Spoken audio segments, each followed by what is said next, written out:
Today we will have another TBA seminar, and we are glad to have Nils Arneborg that came from Denmark, from Copenhagen, from the Department of Food Science, and he works in food microbiology, and he studies essentially the single cell pH and the students more or less around the single cell studies.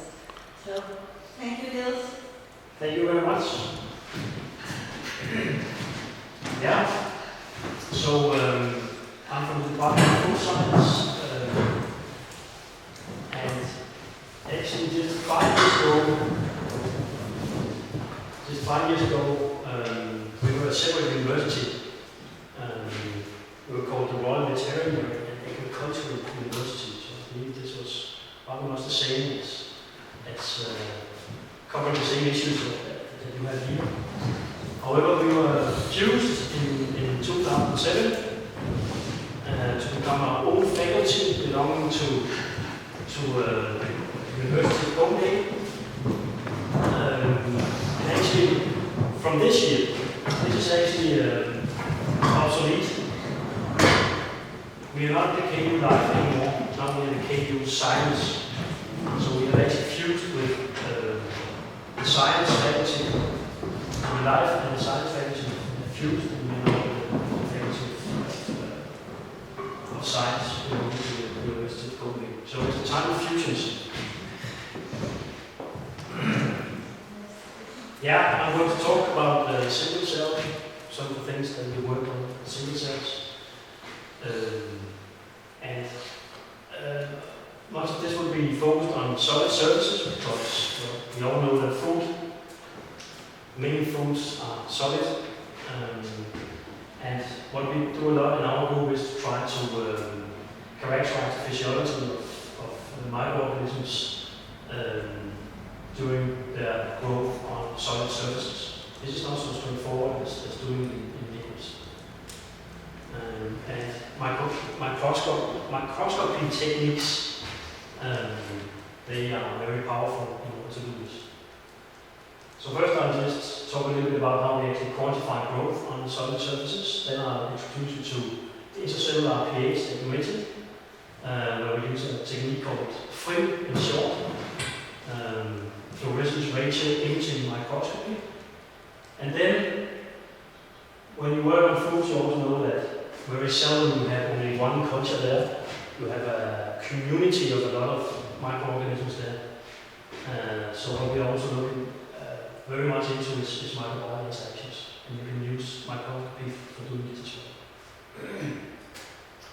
But first, the growth on solid surfaces. What we had to face here was to find a system where we could actually incubate our solid surfaces, our substrates, and then put them onto the microscope and then relocate the same cells after many hours. Because what we wanted to do is to follow actually the same cells throughout time. And for this work, we chose to delete the Inovisa and it was part of a project where we wanted to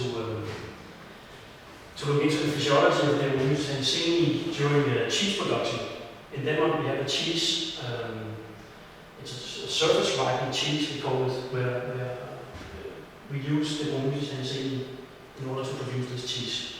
And it's growing on the surface of the cheese. So we wanted to mimic this system. And what we were able to do was to have a piece of agar here, and then we, this is just a piece of clump of plastic which can fit onto the microscope stage, and then we have a cell located here. And when we use this system here, we were actually able to take out this block here from the microscope, put it into an incubator, and then after several hours, put it back onto the microscope and then follow the growth of the same cells. And I'll give you an example of this now. So we used 2 different sprays, and we of course wanted to look into the salt stress response, because in cheese there's a lot of salt. So we wanted to look a little bit into the salt tolerance of different Inovisa and Seni strains. So what we have here is the type strain of Inovisa and Seni, and this is an industrial strain. This is actually used by the industry to make these cheeses. So this is the starting point. And then we took the chamber out, or the plastic block out, put it into the incubator, put it back on again after 5 hours. And you have to believe it, but it's the same cells. And actually you can already see here, these cells are starting to grow, whereas these are not really so active. After 12 hours, this is again growing much faster. And after 22 hours, this is more or less overgrown. We cannot quantify that over here. So what we did was to take separate regions. This is image analysis we had to do here. So we took separate regions, and within each region we were actually, with the software, we were actually able to quantify the increase in area over time of the same cells.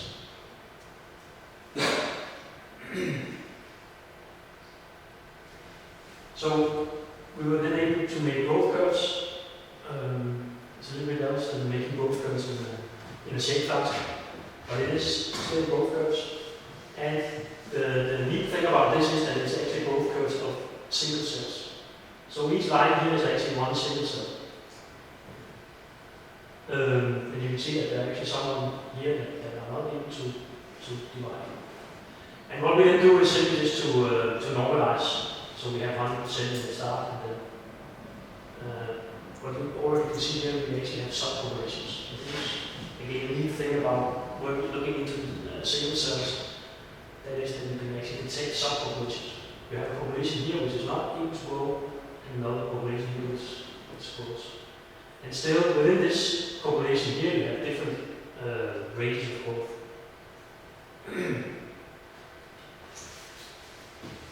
So that was the quantification of the growth, and I'll just get back to these growth data in a little while, but first I'll just introduce you to the topic on intracellular pH, because this is what we've done a lot at our place.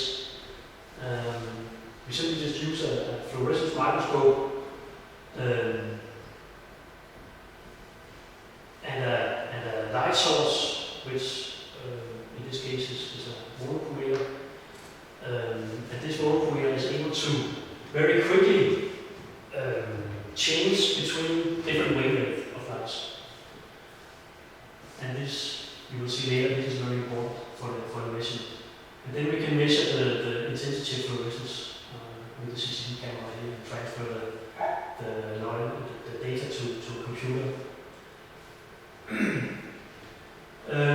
So what we do, we actually, when we have the method up and running, of course we have to optimize how to stain, but when we have the method up and running, this is a very fast method to detect intracellular pH, because the only thing you have to do is to add the pH sensitive fluorescent dye, which could be this compound here.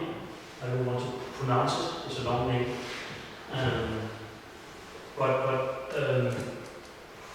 And then incubate for perhaps 30 minutes at 30 degrees, and then you have your cell state, and then you can take a picture of it under the microscope. And I'll give you some examples. So unfortunately, I did not have some very nice pictures on yeast, but we involved many projects on this, and one of them was on Listeria, the pathogenic bacteria, part of a big European project called Pathogen Combat. And I'll show you pictures of this just in a little while. The principle behind this method here is that you have the fluorescence, the emission spectrum for the dye here. That you can see that at one wavelength, the 488 nanometers, actually the intensity is pH sensitive, whereas at the other wavelength here, it's not. So this is a picture of our these very multi-tokens. And what you probably not can see, but what I can see is that the intensity here at this wavelength here is much more intense than over here. And this makes good sense because it corresponds to these values here. So what we then do is to take the background intensity and subtract it from the intensity of this within the cells at one wavelength, and then divide the same difference here at another wavelength. The reason we do this is that if we just took it at, for example, this wavelength, many groups actually do this, and believe that this is wrong. If we just took it at one wavelength, we would actually confound, we would mix up the effect of staining and the pH dependency. So perhaps a high intensity at this wavelength could just be because they are stable and not at all because of a high intercellular pH. So we dividing this with this factor here, we divide out the concentration dependency. So we have pure pH dependency. And then we can make a calibration curve. We simply just, what we actually do is to take some cells, put them into ethanol. So we have an equilibrium between intercellular and extracellular environment, put them into different, into buffers with different pH values, which are here, and then we measure the ratio. And then we make a standard curve. And this way we can quantify the intercellular pH in the real system, so to say. So this is one slide, and actually I'm going to talk rather long time on this slide because it shows you a lot. So this is actually combining the pH, the intercellular pH values, where we then subtracted the intercellular pH values from the extracellular, or actually the other way around. So we get a pH gradient. So this is the difference between the extracellular and intercellular the pH gradient at the beginning of the experiment. And what we actually wanted to do was to see whether we could correlate this value here, so the pH gradient in the beginning, with the growth in the end, so to say, the maximum amount of growth in the end of the experiment. Our idea was that, okay, if a cell has a low pH gradient, it will grow very slowly because it's stressed. If it has a high pH gradient, it maintains pH homeostasis, and it will grow quickly. I'll get back to that later. What we did, we had the same two strains here, and it's the growth data from what I showed before. At 0% salt and 8% salt.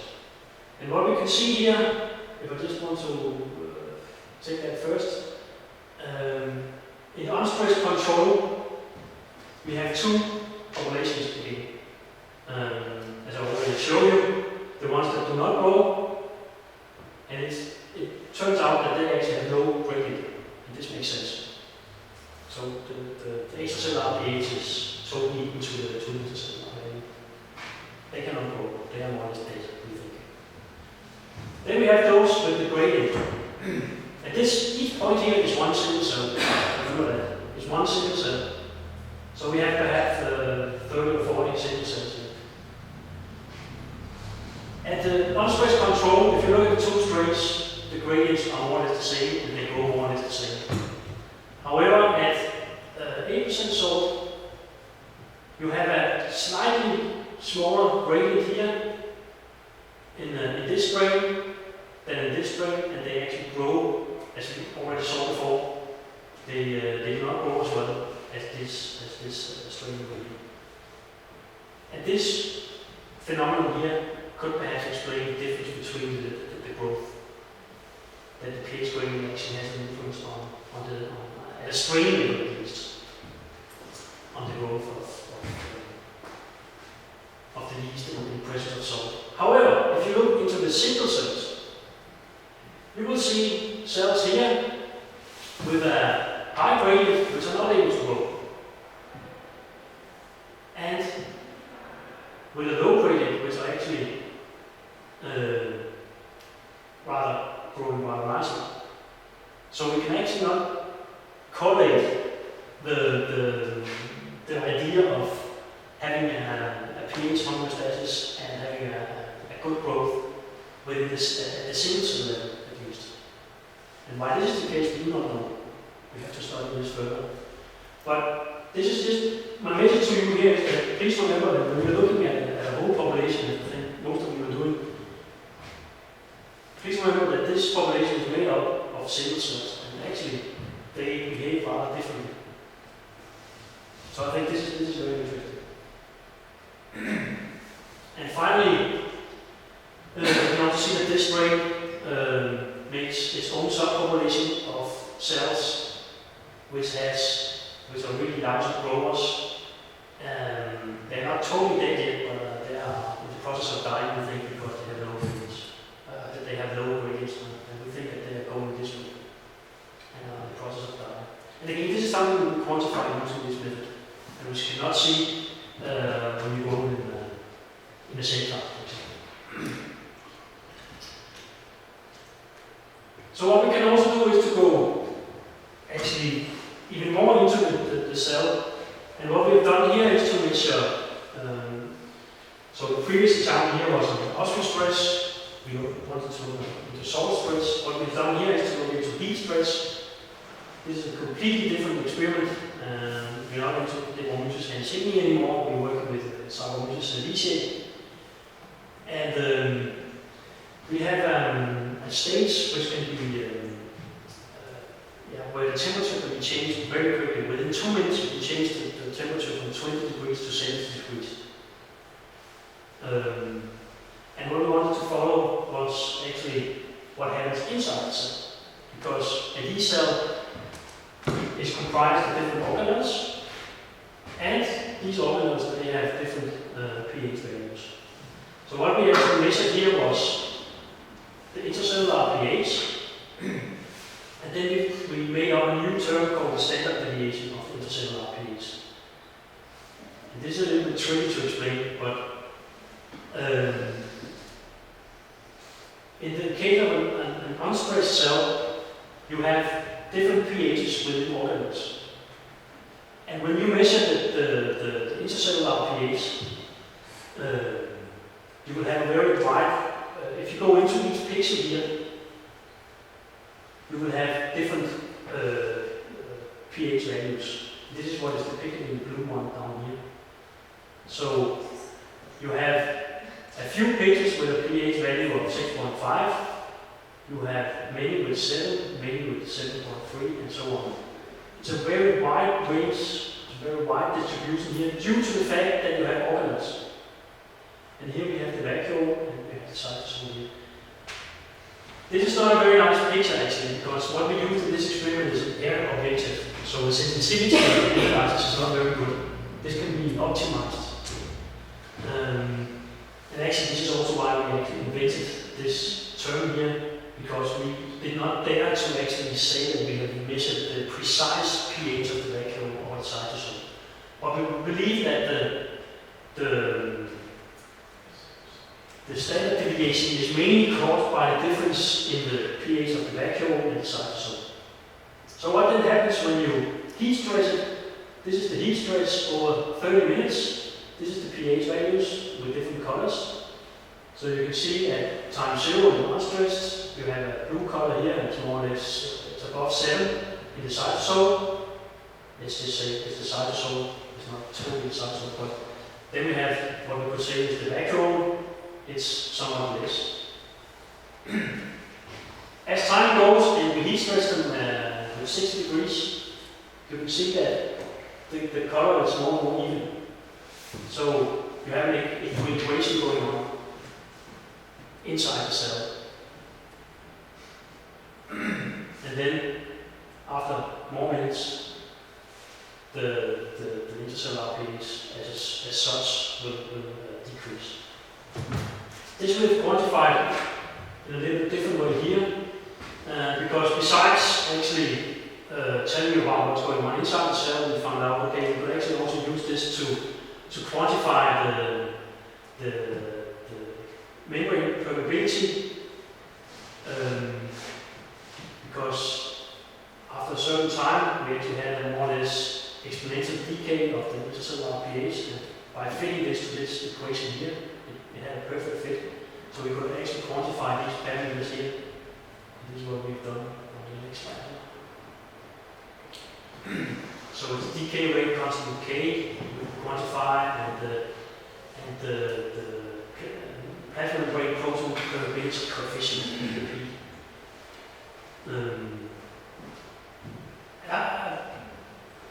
I may be wrong, but I have not seen others actually doing it like this before in yeast. We have similar observations made in bacteria, which gives more or less the same kind of values here, but this was an interesting thing to find out.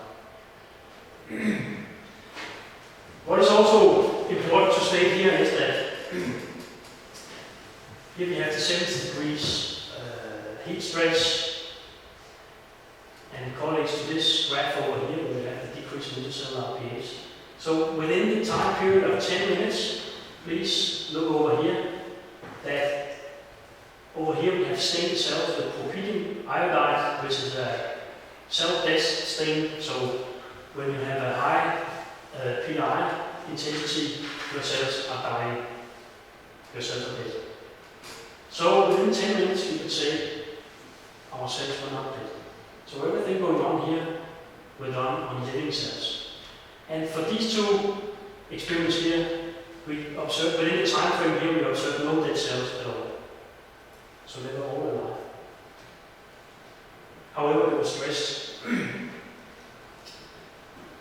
And what you can see is that the standard deviation of the intercellular pH is decreasing very fast within very few minutes. So this is something that is going on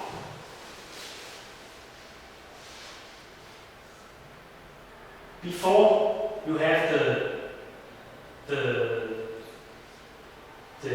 major decrease of the intercellular pH, and so to say that the permeability increase of the plasma membrane.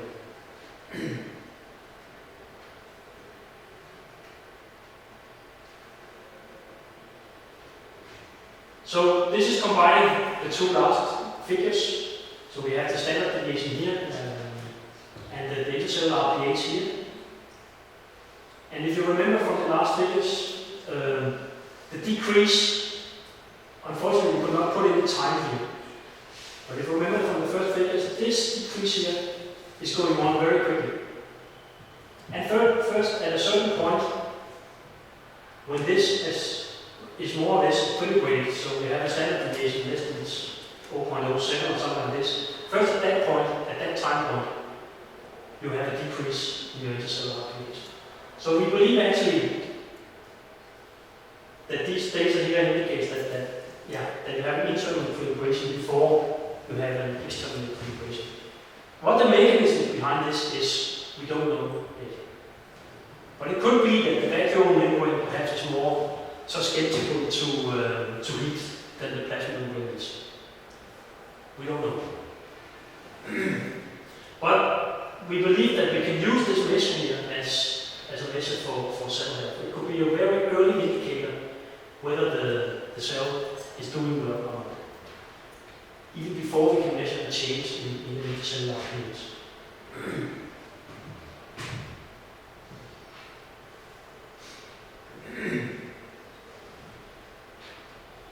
Yeah.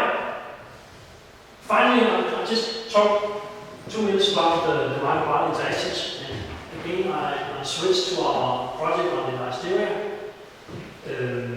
We can also do this on yeast. I just don't have a presentation showing you on yeast, but the principle is exactly the same.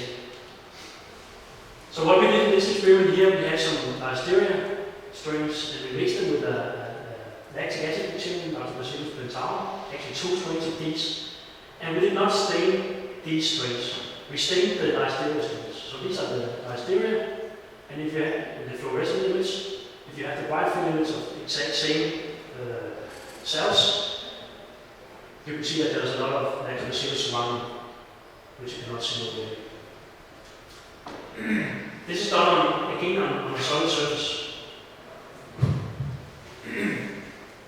And what we can then do is to follow the intercellular pH over time of the same cells during simultaneous incubation with another organism. So what we see is, if you just choose to depict the average pH value, we can see that, okay, until 3 hours, you have a more or less constant pH for both of when you incubate with both the lactic acid bacterium. However, after 4 hours, you have an effect with this strain, but not with this strain. Given the fact that you have these great standard deviations, this tells me that you have subpopulations. And if we actually begin to look into this and divide into subpopulations that have large intercellular pH, so maintains more or less the pH homeostasis, we have a subgroup here which is between 6.7 and 7, and then we have a pH, a group here with a pH lower than 6.7. So these guys, they're stressed. So you can actually see that the decrease in the average pH value actually is due to the fact that you have an increase in the subpopulation of very heavily stressed cells. And again, this is a thing you can quantify using this method and not really other methods. Down here, you have a more or less constant pH, and you don't really have the big standard deviations, so it's telling me that you only have one subpopulation more or less. This is also what you can see here. And we believe that this effect could be due to the fact that this lactic acid bacteria strain up here, the lactobacillus strain up here, actually produces a bacteriocin called plantaricin, which the other strain does not. And this could cause the decrease in pH. So to sum up, we believe that we have a good method to study in real time the physiological state, not only of single cells, but also actually of the same single cell over time during various stress conditions. I just showed you a few examples here. We've also studied acid stress, wide variety of stress we've tried to investigate. We can make real-time studies of microbial interactions, and we can use it on solid surfaces as well as in liquid material. I think this was the last one. So thank you very much for your attention.